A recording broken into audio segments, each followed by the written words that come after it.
49번째 시간입니다. 마태복음 13장 24절에서부터 시작되어서 43절까지 있는 말씀 가지고 하나님의 은혜를 나누고자 합니다.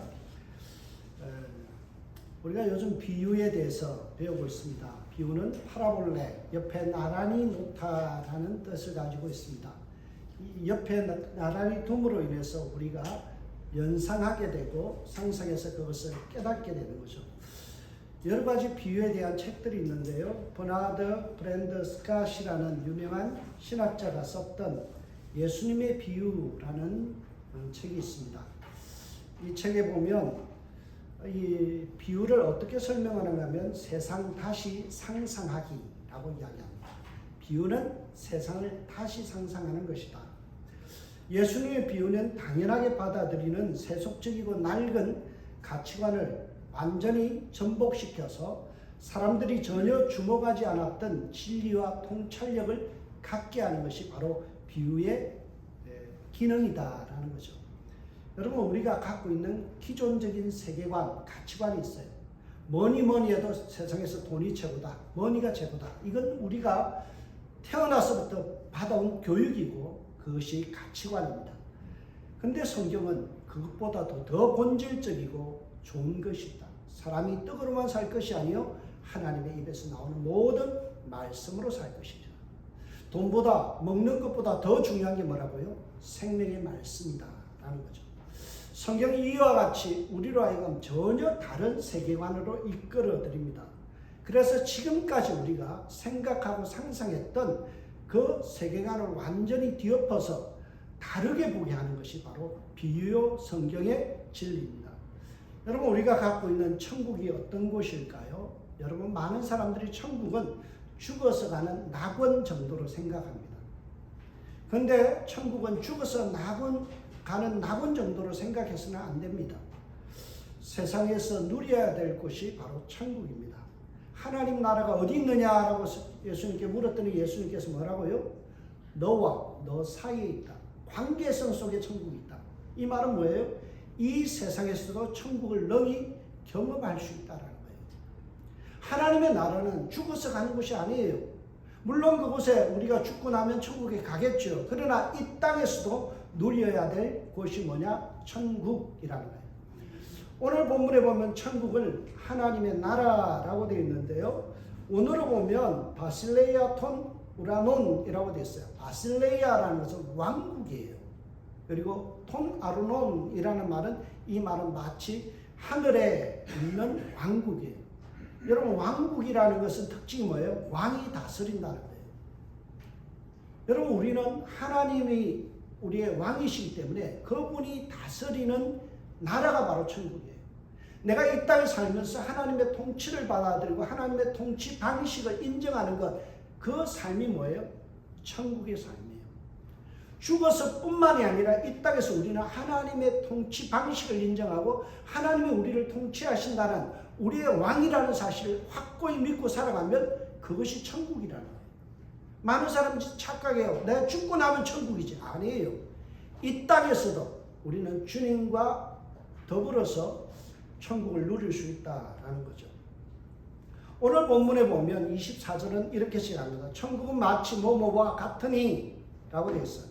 호모이 오데 해 바실레아 톤 우라논, 천국의 하늘나라에 있는 왕국은 이렇다라는 거예요. 마치 이와 같다. 여러분, 오늘 다루게 되는 가라지 비유 앞에는 천국은 마치 뭐뭐와 같다라는 표현이 나오는데요. 이것이 13장에만 5번이 계속 나옵니다. 꼬리에 꼬리를 물듯이 천국은 마치 이런 것과 같다. 천국의 특징을 이야기하는 거예요. 마태복음 전체에서는 10번이 나옵니다. 10번이 천국은 뭐와 같다. 우리에게 천국이 어떤 특징을 갖는지를 알려주는 거예요. 예수님께서 천국을 설명하기 위해서 여러 가지 비유를 들어서 우리에게 사용합니다. 마치 낯 놓고 기억자도 모른다라는 말처럼 옆에 낯을 놓아둠으로써 기억자를 연상하게 하는 것처럼 마치 천국은 이런 것이다라는 소개를 통해서 우리가 천국을 맛보게 하는 거예요. 천국을 설명하기 위해서 24절에서 30절까지는 가라지 비유가 나오죠. 그리고 31절에서 32절에는 겨자씨 비유가 나오고요. 33절에는 누룩 비유가 나옵니다.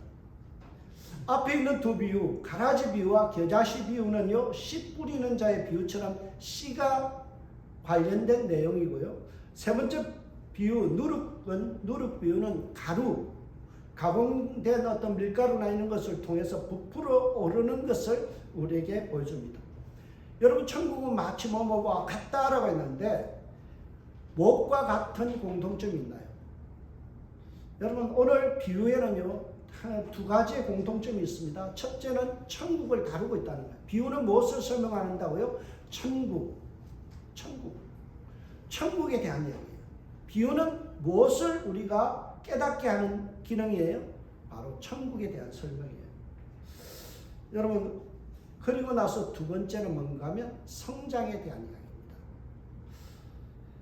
먼저 24절에 보면 천국은 좋은 씨를 제 밭에 뿌린 사람 같으니 라고 되어 있고요. 겨자씨는 천국은 마치 사람이 자기 밭에 갖다 심은 겨자씨 하나 같으니, 그리고 33절에 보면 누룩 비유는 천국은 마치 여자가 가루 스마일 속에 갖다 넣어 전부 부풀게 한 누룩 같으니라. 오늘 비유는 전부 다 무엇에 대한 설명인가 하면 천국에 대한, 하나님의 통치의 방식에 대한 이야기예요. 그리고 그 통치 방식은 뭐라고요? 성장한다. 여러분, 가라지 비유를 보면 좋은 씨도 성장하고 가라지도 성장하는 내용이 있습니다. 26절에 싹이 나고 결실할 때 가라지도 보이거늘, 겨자씨 비유 역시 결실이란 단어를 사용해서 성장을 이야기하고요. 32절에 보면 자란 후에 풀보다 커서 나무가 되매 성장을 이야기하죠. 누룩 비유는 커서라는 말을 통해서 성장을 가릅니다. 33절에 보세요. 전부 부풀게 한 누룩과 같으니라. 부풀어 오르는 성장을 이야기하는 거예요. 여러분, 신앙생활, 하나님의 통치를 받은 사람의 특징이 뭐라고요? 신앙이 성장한다는 거예요. 오늘 여러분이 천국을 경험하고 있는지, 하나님의 통치를 받아들이는 사람이라면 신앙이 어제보다는 오늘보다는 내일이 성장하게 되어 있다는 거예요. 어제나 오늘이나 변함없이 그냥 그렇게 신앙이 흘러간다라면 여러분, 하나님의 통치를 받지 않는다는 거예요. 하나님의 통치하시면요, 우리 신앙생활에 자연스러운 성장이 일어난다는 거예요. 여러분, 얼만큼 성장했나요? 믿음이 얼마나 성장했습니까? 여러분의 헌신이 얼마나 성장했습니까? 여러분의 기쁨이 얼마나 성장했습니까? 말씀 안에서 누리는 평강이 얼마나 성장했습니까?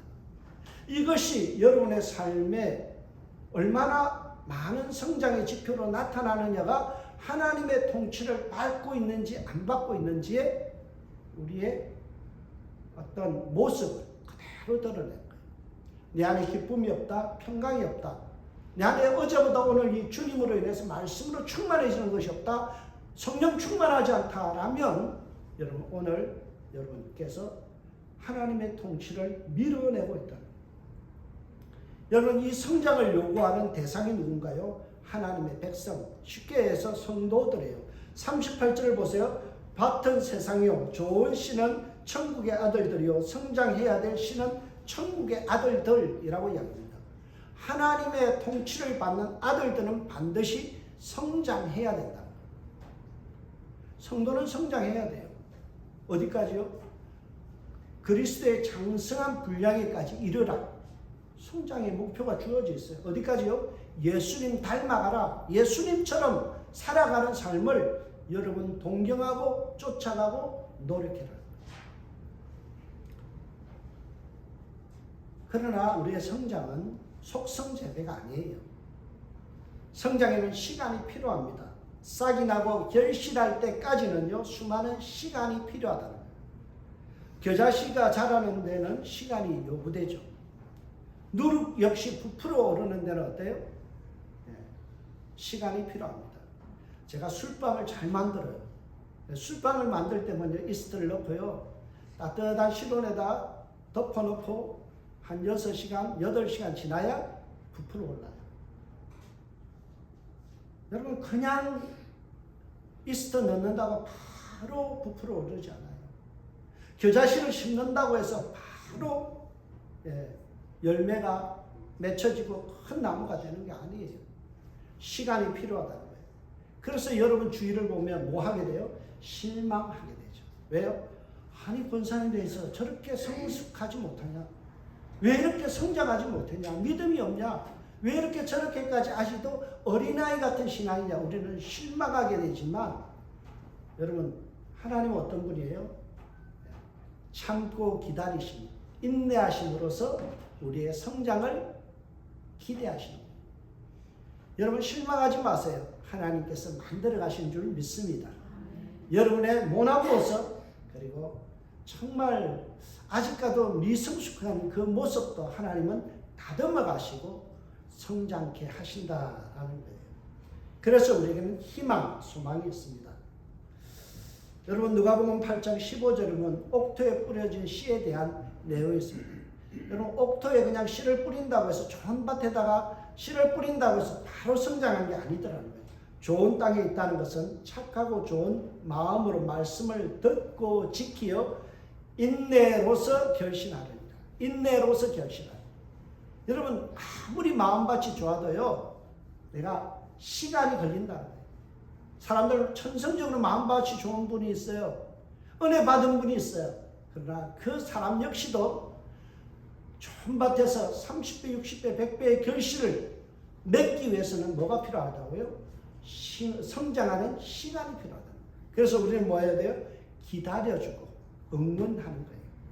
그 사람이 하나님의 성품을 닮아갈 때까지 우리는 뭐예요? 치어 격려하는 거예요. 잘하고 있다. 잘하고 있다. 여러분 어제 놀라운 사실을 제가 금요일 날 점을 뺐는데요. 점을 빼면서 한 가지 참 신기한 걸 했어요. 그 원장이요, 우리 아이를 눕혀놓고 막 칭찬을 해요. 아이가 막 그 레이저로 이 살이 타는데도요 아프잖아요. 꽉 잡고 참는 거예요. 저 역시요 얼굴에 한 30개를 하는데요, 아 죽겠더라고요. 말은 못하고 목사가 그렇다고 아프다고 할 수도 없고. 근데 원장이 자꾸 칭찬해요. 아빠가 더 잘 참는다. 그러니까 어때요? 제 스스로가 기다려지는 거예요. 여러분 저는 그것을 깨달았어요. 아, 성도들에게 필요한 게 뭐냐? 격려하고 칭찬하면서 기다려주는 거다. 그 스스로가 믿음을 가지고 추스리며 일었을 때까지 우리는 기도해주고 격려해주고 사랑으로 보듬어주면요, 언젠가는 그는 성장한다라는 거예요. 우리는 이런 천국의 백성의 성장과 인내의 관점에서 오늘 가라지 비유를 봐야 돼요. 먼저 제가 하나 질문하겠습니다. 가라지 비유는 누구에게 주신 말씀입니까? 라는 거예요. 누구에게 이 비유를 말씀하셨어요?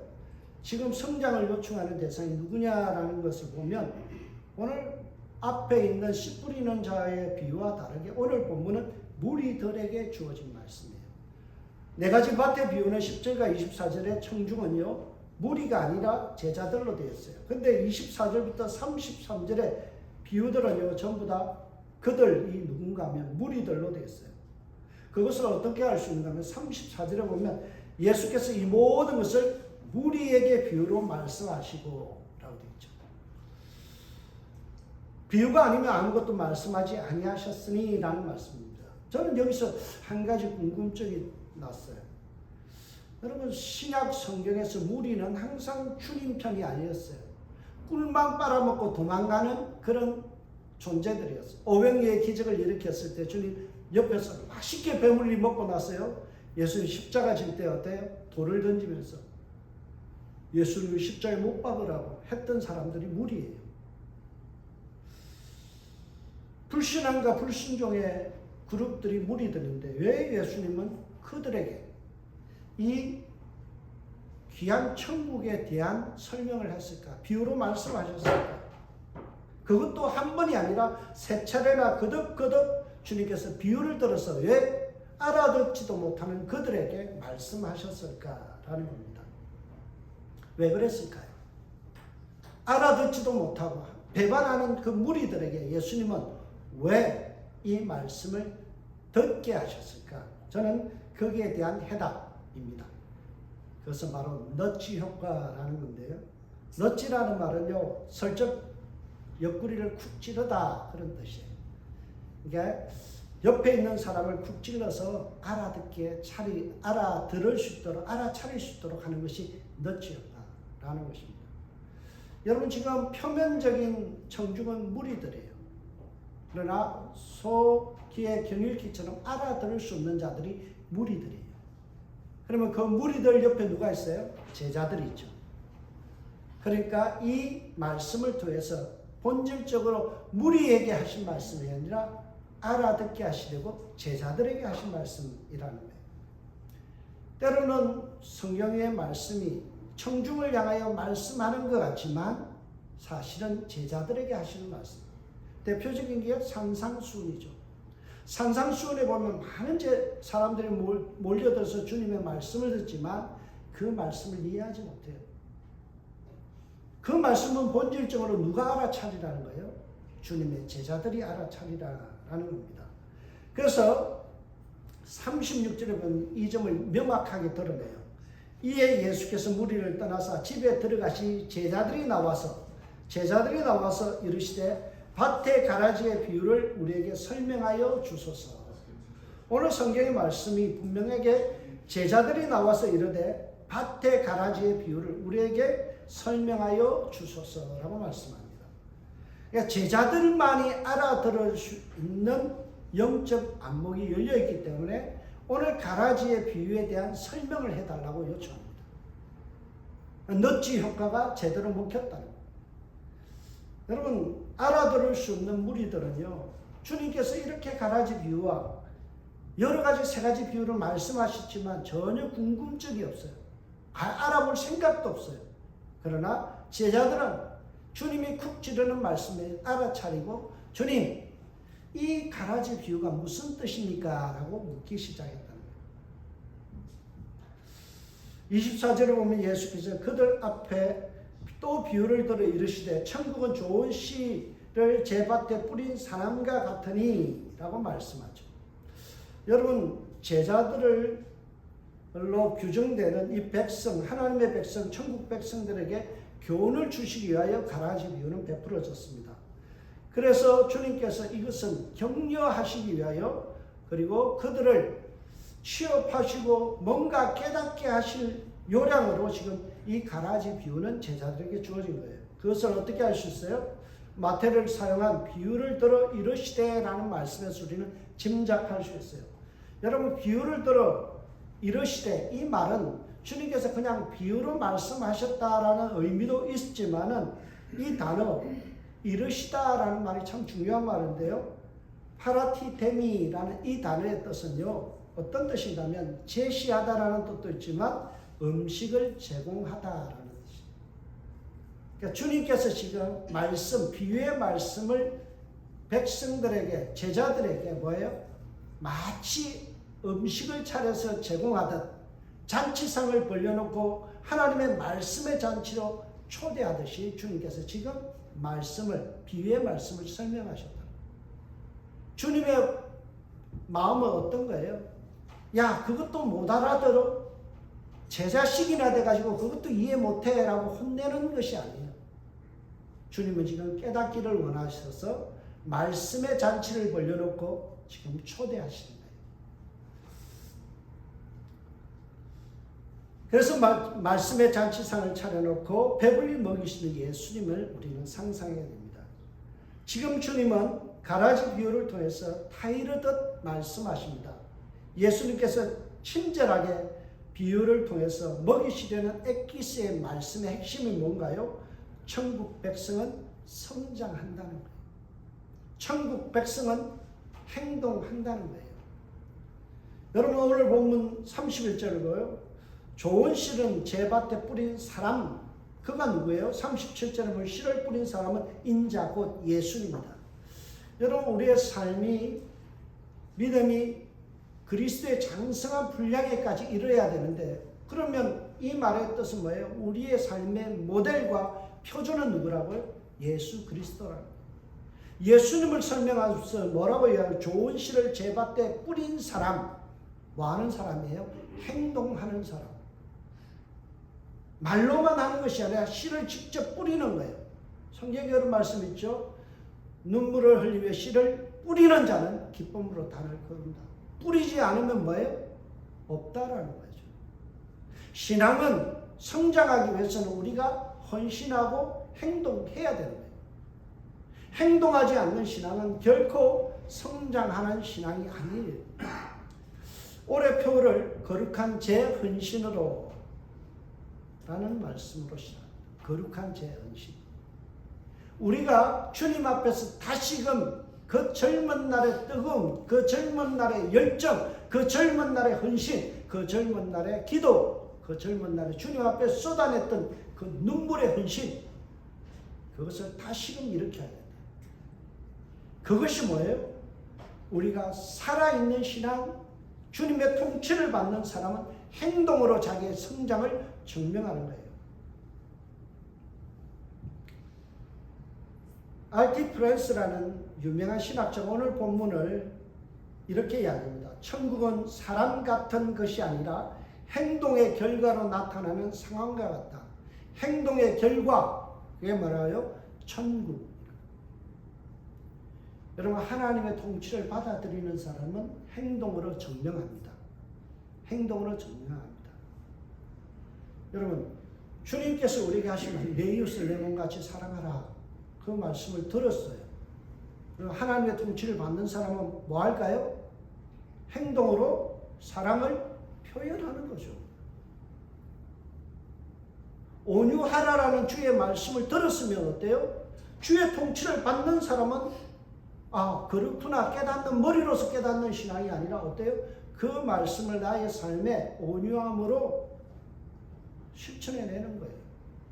그래서 온유라는 단어는 어떤 뜻인가 하면 길들여지다라는 거예요. 야생마가 길들여지는 것, 이게 온유의 뜻이에요. 타고난 천성이 아니에요. 성질이 더러워도 돼요.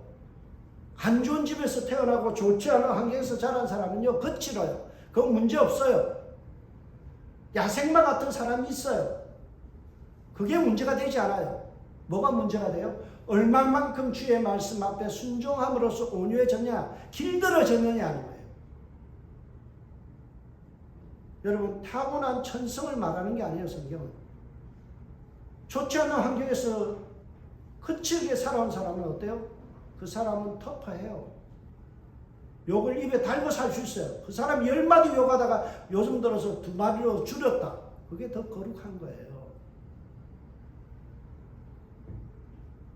여러분, 제가 늘 입에 달고 사는 말이 있습니다. 행위는 존재를 따른다. 토마스 아퀴나스라는 신학 대전을 썼던 유명한 신학자예요. 이분 때문에 종교개혁이 일어났어요. 종교개혁에 어떤 물꼬를 턴 사람이 누구냐? 토마스 아퀴나스. 이분의 책을 읽고 많은 종교개혁자들이 일어났어요. 그분이 하신 말씀이 뭔가 하면 행위는 존재를 따른다. 이 말이에요. 아지르 세키트르 에세라는 말인데요. 여러분, 이 말의 뜻이 뭔가요? 존재, 우리가 그리스도인이라면 반드시 행위로 드러나야 된다. 그래서 행위 없는 믿음은 뭐예요? 가짜다. 야고보 선지자가 이야기하잖아요. 야고보 사도가 뭐라고요? 행함이 없는 믿음은 죽은 믿음이다. 이 말의 뜻이 뭐예요?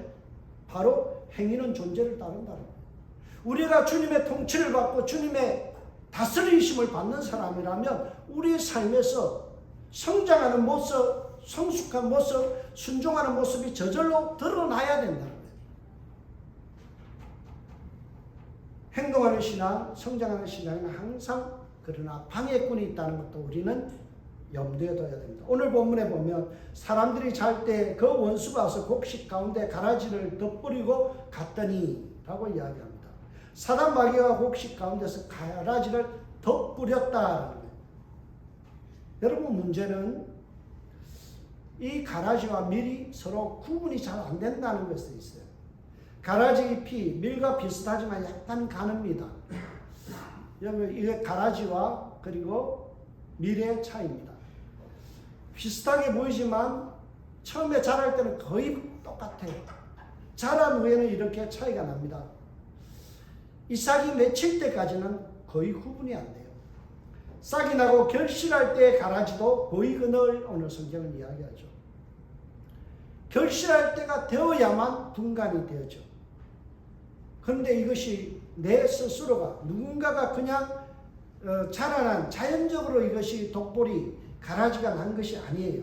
누군가 뭐 했다고요? 더 뿌렸다는 거예요. 뿌린 위에다가 밀을 뿌려놨는데 그 위에다가 어때요? 다시 그 위에다가 나쁜 것을 뿌렸다라는 거예요. 여러분, 근데 독보리라는 것은 이 밀과 비슷하게 생겼지만 안에 독이 있어서 먹게 되면 사람이 해를 당하거나 죽을 수가 있어요.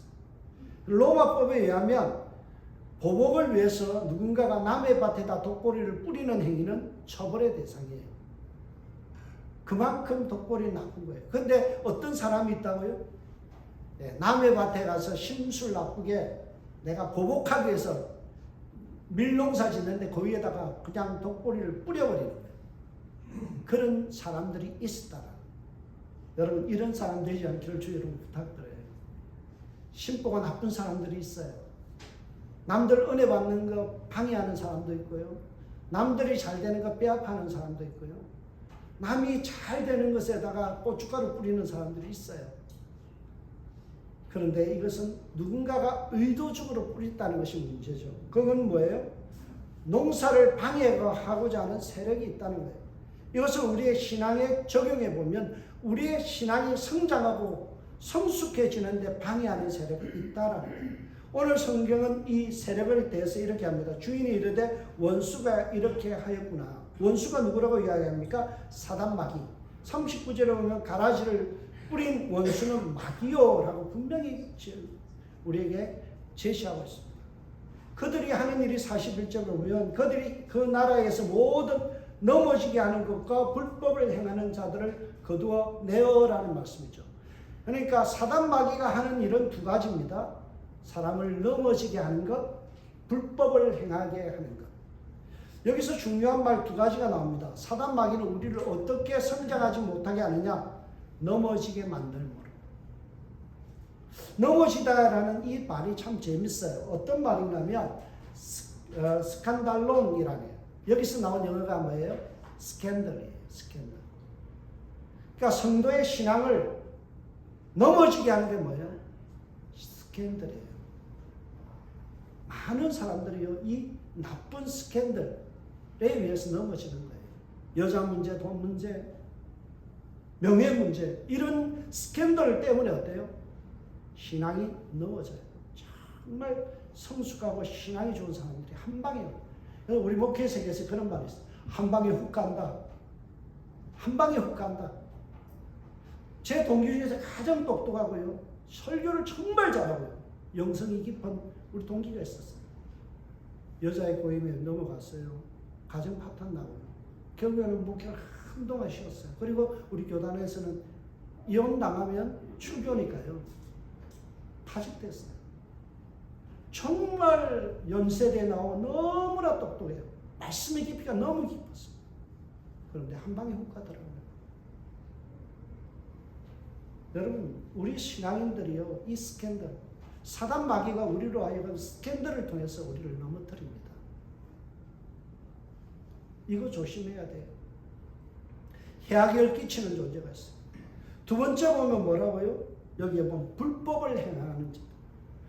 사단은 우리로 하여금 불법을 행하게 합니다. 불법이 뭔가 하면요, 우리가 불법이라는 건 법이 없다라는 거예요. 불법이라는 말의 원래 뜻은요, 법이 없다. 황야의 무법자들 있죠. 그 사람도 어때요? 자기가 내키는 대로 총 쏴서 죽이잖아요. 그게 불법이에요. 법은 뭐예요? 하나님의 율법의 말씀, 하나님이 법이에요. 근데 사단은 뭐예요? 하나님의 말씀을 인정하지 않게 하고 자기 마음대로 하는 거예요. 그게 불법이에요. 여러분, 주님께서, 하나님께서요, 선악과를 먹지 말라고 그랬잖아요. 그게 법이에요. 아담과 하와는 어땠어요? 그 법을 어겼어요. 그게 불법이에요. 하나님이 기준이 아닌 다른 것을 기준 삼아 살아가게 하는 것, 이게 사단이 하는 전략이에요. 사단은 우리로 하여금 스캔들로, 또는 하나님을 인정하지 않게 함으로써 우리로 하여금 뭐 한다고요? 성장을 가로막는 거예요. 성숙을 가로막는 거예요. 오늘날 교회에서도 조심해야 돼요. 여러분, 사단 마귀는 성장하고 있는 밀 속에다 뭘 해요? 거기다가 독보리를 뿌려서 수확 자체가 불가능하게 만들어 버리려고 그래요. 여러분, 독보리가 옆에서 모든 좋은 양분을 다 빨아먹어요. 그러니까 밀이 어때요? 성장하기가 좋지 않죠. 좋은 양분들은 다 독보리가 빨아먹어 버리니까 어때요? 별로 좋지 않는 양분들만 밀이 먹게 되죠. 그러니까 어때요? 방해를 받는 거예요. 오늘날 교회 안에서도요, 독보리가 너무 많아요. 여러분, 이단들, 그리고 복음이 없는 축복, 복음이 없는 기복주의 신앙, 이게 다 독보리예요. 예수 중심이 아닌 내가 잘되고 내 자녀가 잘되고 내가 복받는 거에만 오로지 모든 것이 맞춰져 있는 거예요. 헌금 많이 하면 복받습니다. 11조 하면 복받습니다라는 이런 기복주의 신앙들이 뭐예요? 결국에는 우리로 하여금 예수를 바라보지 않게 하고 복음을 깨닫지 못하게 하고 우리를 패망의 길로 인도한다. 더 안타까운 건 뭔가 하면 여러분, 오늘날 동성애를 인정하는 기독교가 너무 많아요. PCUSA, 장로교 중에서도 PCUSA가 있어요. 그들은 동성애 인정해요. 성공회 인정해요. 감리교가 요즘 둘로 반으로 쪼개졌잖아요. GMC, UMC로. 뭐 때문에요? 동성애 문제 때문에. 성경은 그것이 죄다라고 이야기하는데 기독교 많은 사람들이 그것을 죄가 아니다라고 해요. 하나님의 말씀의 기준, 그 기준을 벗어버린 불법을 행하는 사람들이 있어요. 사단이 다 뒤에서 조종하는 거예요. 여러분, 이것은 어제 오늘의 문제가 아닙니다. 고린도 교회의 11장 4절에 보면 너희가 받지 아니한 다른 복음을 받을 때에는 너희가 잘 용납하는구나. 초대교회 고린도 교회에서 뭐가 일어났다고요? 다른 복음을 받는 사람들, 예수 아닌 다른 것이 주인이 되어지고 하나님의 말씀 기준이 아닌 다른 것이 기준이 되어지는 교회가 있었다는 거예요. 스캔들에 넘어가는 것에 사단에 의해서 스캔들로 넘어가는 교회들이 많이 생겼어요. 그래서 우리는 방심은 건물입니다. 사단 마귀는 언제나 해로운 독보리를 우리에게 뿌려서 신앙의 성장을 가로막으려 합니다. 해악을 끼치는 그러한 독보리를 우리의 마음과 교회 속에 뿌려서 우리가 더 이상 자라나지 못하도록 합니다. 근데 오늘 본문에 보면요, 언제 독보리를 뿌렸나 하면 방심하고 있는 순간, 종들이 자는 동안에 해악을 끼치는 악을 뿌렸다라고 이야기합니다. 여러분, 자고 있을 때, 방심하고 있을 때라는 거예요. 그것이 우리의 현실이에요. 여러분, 우리는 육체를 갖고 있기 때문에 잠을 자야 돼요. 긴장을 풀 수밖에 없죠. 그러나 사단은요, 그 시간에도 만나고요, 활동을 한다는 거예요. 우리는 자야 되는 한계를 가지고 있는 존재인데 사단은 그 한계가 없어요. 우리가 자는 그 순간에도 여러분의 꿈과 여러 가지 생각 속에서 파고들어서 우리를 멈추게 만듭니다. 성장을 가로막게 만드는 거예요. 그래서 우리는 걱정하게 되죠. 집주인의 종이 누구라 나와 있는가 하면 성도라고 했어요. 그들이 했던 말을 보세요. 절망적인 상에서 집주인의 종들이 와서 말하되 주여 밭에 좋은 씨를 뿌리지 아니하였나이까. 그런데 가라지가 어디서 생겼나이까 라고 이야기하죠.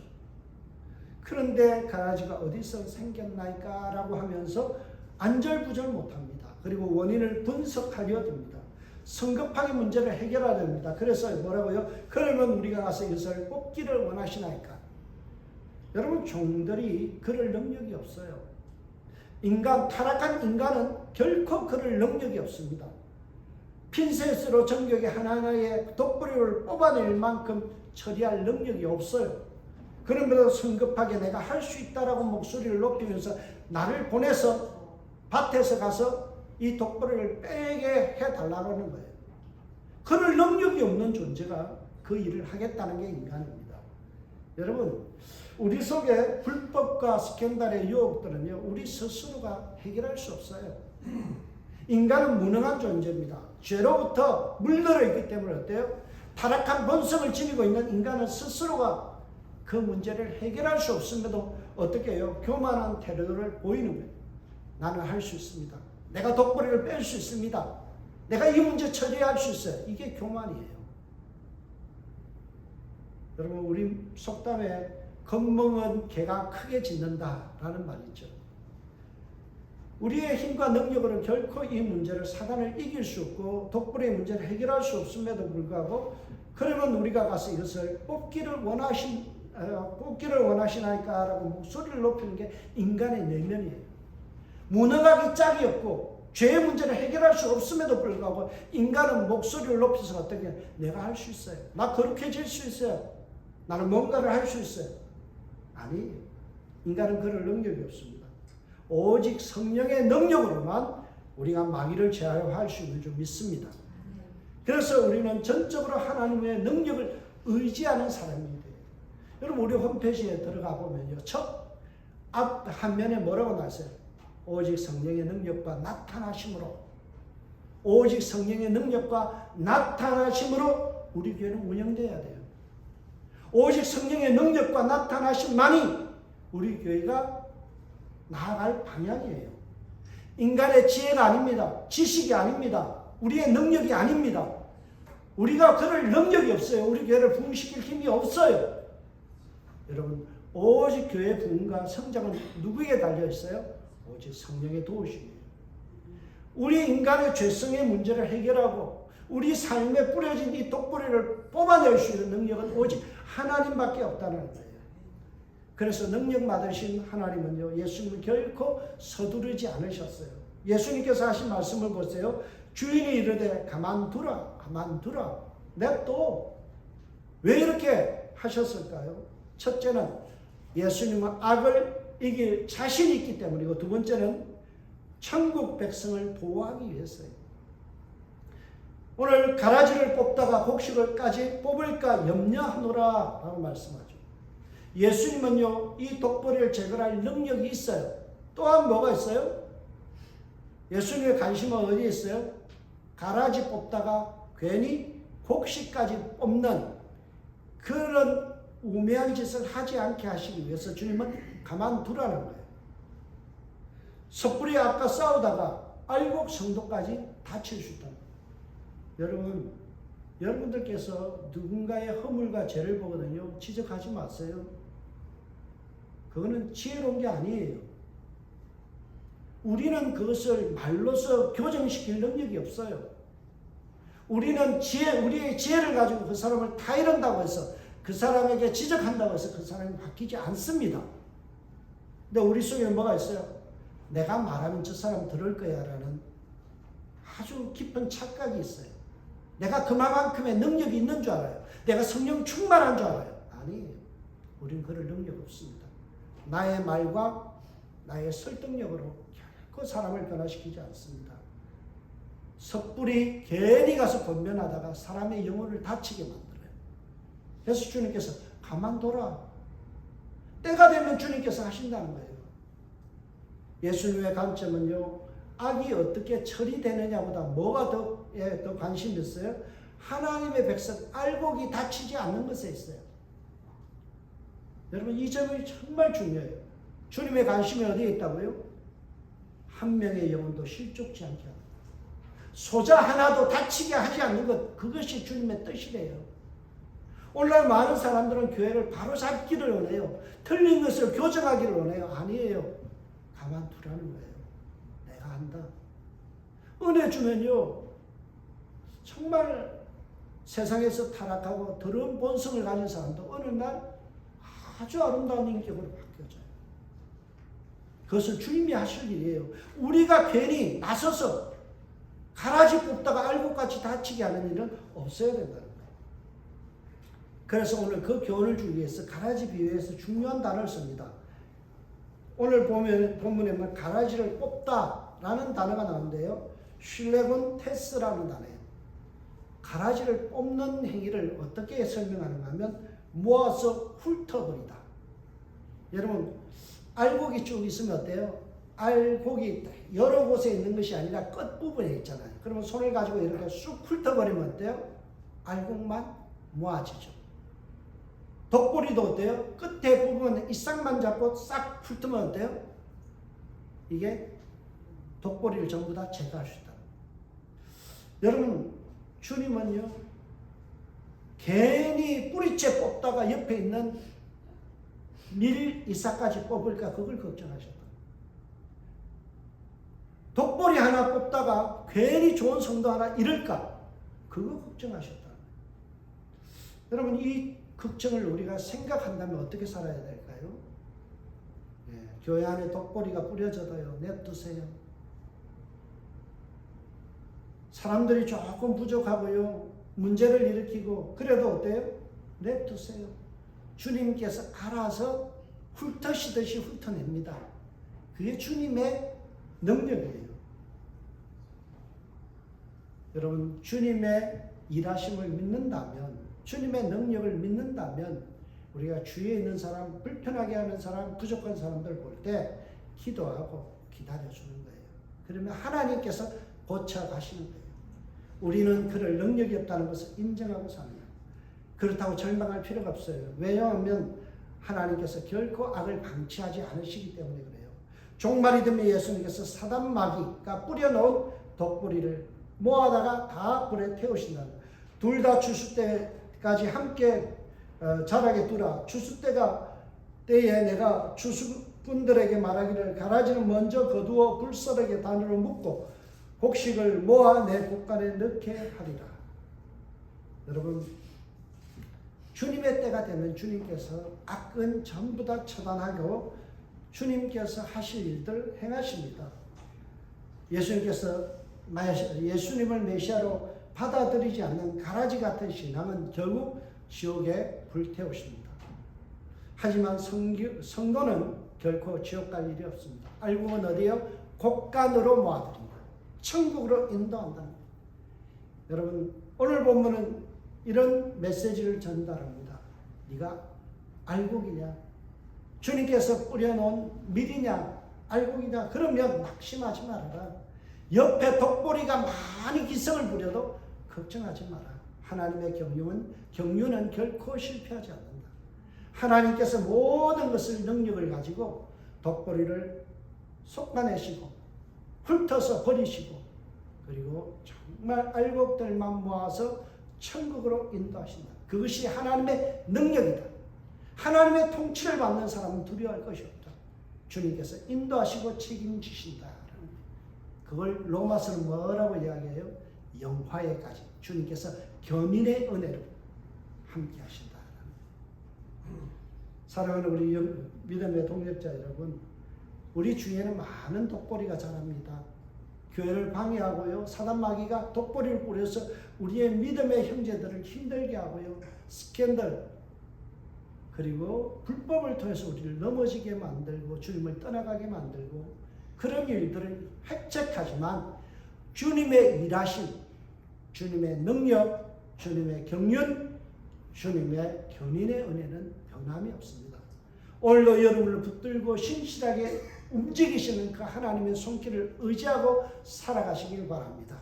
세상에 타락한 본성들에 찌들어가는 사람들 보면서 실망하지 마시고 오늘도 살아 역사하시는 그 하나님의 손길, 오늘도 추수꾼으로서 밭에 씨를 뿌리시고 결실을 거두시는 하나님, 우리의 신앙의 씨를 우리에게 마음밭에 뿌리시고 우리를 천국의 백성으로 이끌어 가시는 그 주님의 신실하심을 보시는 거예요. 그 주님을 바라보고 살아간다면 우리는 흔들리지 않습니다. 실패하지 않습니다. 그리고 주님의 말씀에 순종하고 살아가는 자는 반드시 성장하고 성숙해질 줄 믿습니다. 저와 여러분의 삶에 이러한 은혜가 있어서 이 한 주간 주님의 말씀 붙들고 성장하고 성숙하고 순종함으로써 열매 맺는 저와 여러분들 되시길 주의 이름으로 축복합니다. 기도하겠습니다. 하나님 아버지 참 감사합니다. 믿음의 주요 온전케 하신 예수만 바라보게 하시고 우리 마음에 하나님의 귀한 복음의 씨를 뿌려주셨으니 감사합니다. 이 씨앗들이 자라나서 결실할 때까지 주님 인내하여 주시고 우리를 기다려 주시니 또한 감사합니다. 우리가 자란 신앙들로 통하여 결실하여서 30배, 60배, 100배의 결실로 하나님 성장하는 저희들 되게 하여 주옵소서. 감사하고 예수님의 이름으로 기도합니다. 아멘. 봉헌 찬송 242장입니다.